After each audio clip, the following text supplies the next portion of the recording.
Konnichiwa, subreddit. This is Miyuki. Thank you for clicking this video. Today we are reacting to weird Japanese tattoos. Before we start our video, please don't forget to subscribe to our channel. It will help me a lot. I make reaction videos, Japanese meme reviews, so if you like that, please check out my subreddit, Japanese food review, gaming videos, and many more. Back to our video.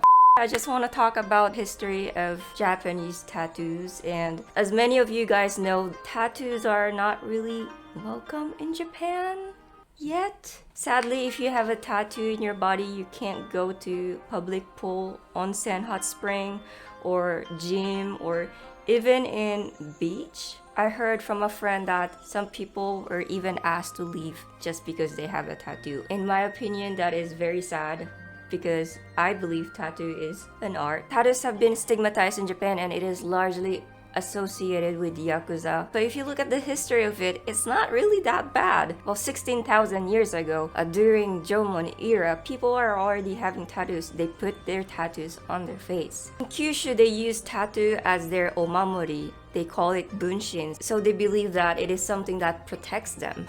And in Okinawa, before, women get tattooed on their hands for this ceremony, tsukagire. The tattoo culture in Japan evolved around Edo period. During that time, the carpenters will usually get this beautiful tattoo. It's like a kimono with a story and beautiful image. They called it horimono. It was not called irezumi or shise. They called it horimono because it was largely influenced by this beautiful ukiyo-e printings.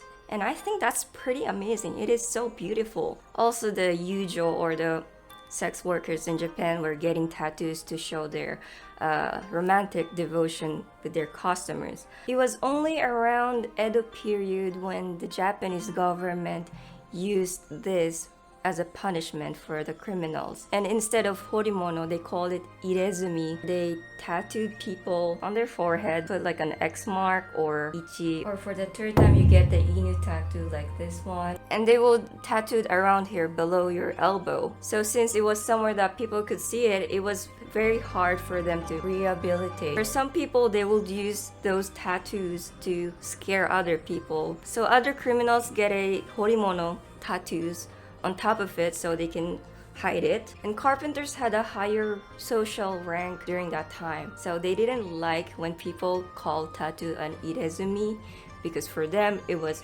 horimono. So the government only adopted that Irezumike, the tattoo punishment, from China's punishment system. So when people think of irezumi, it has a very negative image to it, which in my opinion is pretty crazy because horimono existed before that. So when the Edo period ended in 1868, the Japan implemented this Western modernization policy. So they repealed the Irezumike because Japan didn't want other countries to think them as a yabanjin or like a savage people. In 1908, Japanese government punished everyone who gets tattoo. It was a very sad time for the tattoo artists or for the people who loved horimono. So it was around that time when horimono was called shise because of this very famous novel called Shise, written by Tanizaki Junichiro. And it was only after World War II when they stopped punishing people who get tattoos. And then a few decades later, Yakuza eiga or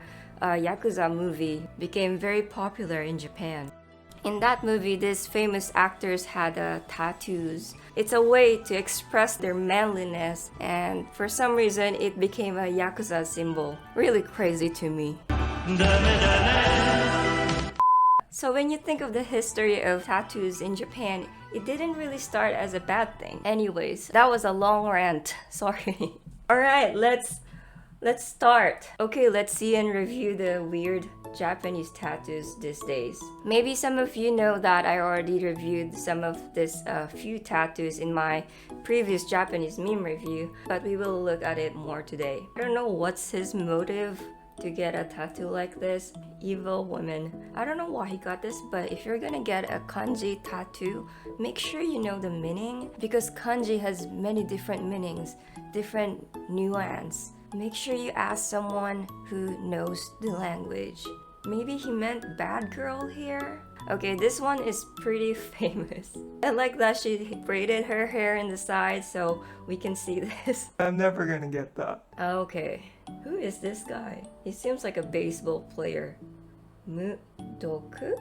I mean, many Japanese fashion designers view English as a design element, and I think it goes both ways, where people outside Japan use the kanji to make it look cool. Next one, Nihonsei, made in Japan. I have a friend who has a tattoo where it says made in Korea here. But if they're happy with it, then that's cool. This one is Hogosha. I think it was good the way it was designed here.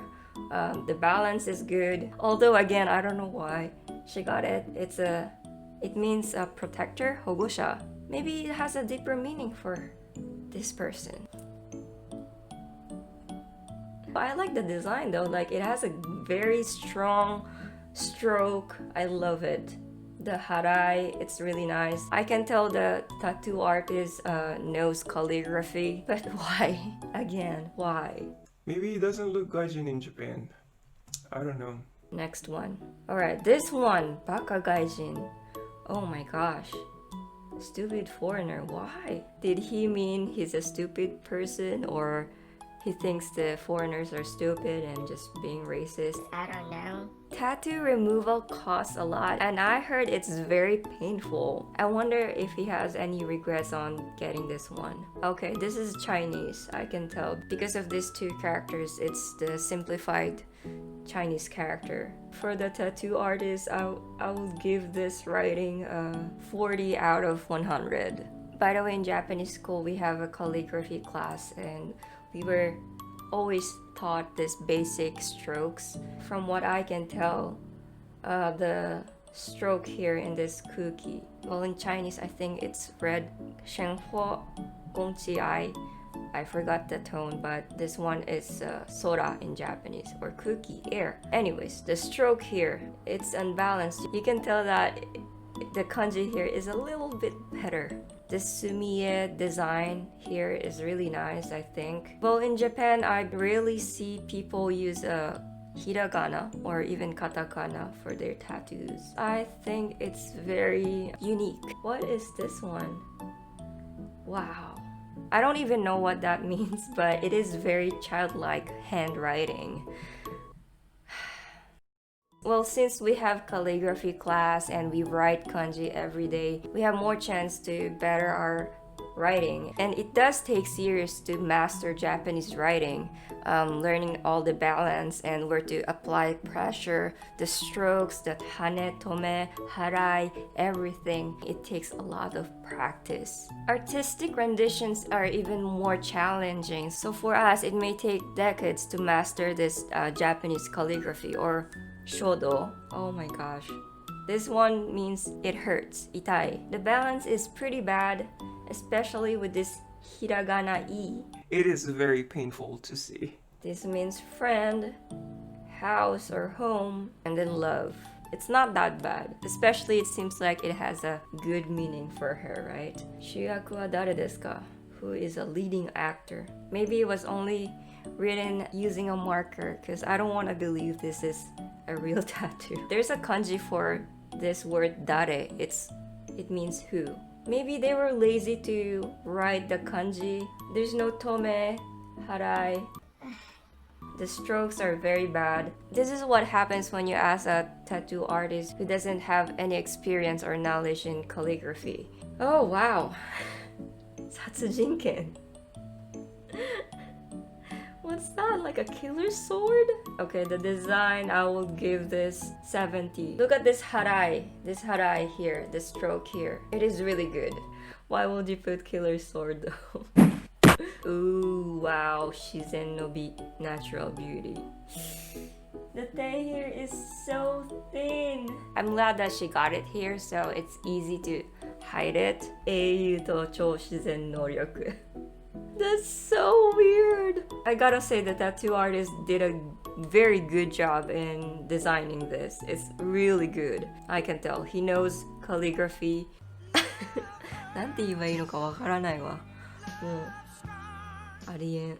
もうなんでしか思い浮かばんわ。Wow! This has a cool design, but the meaning of this one is my goal is a lost. I don't know what he meant by this one. Lost. There's so many crazy tattoos on the internet. Let me know guys what you think about it. If you do have one, I want to know why you got it. As of now, I don't have a tattoo. Do you have any suggestion? Let me know in the comment section. Announcement. By the way, good news for those who want to help my channel grow. I am officially starting YouTube membership right now. Those who help support our channel will gain certain benefits such as early release for my new videos, exclusive badges, emotes, and chat privileges for occasional live streaming. So if you want to become a citizen of Yuki Nation, just click the join button below this video. Thank you so much for your support. I hope you enjoyed this video. Please don't forget to like, comment, share, subscribe, and hit that notification bell. I post a video every single week. Also, please give a follow to our shop Instagram at arta@sharika. Until next time, Yuki deshita. Mata ne!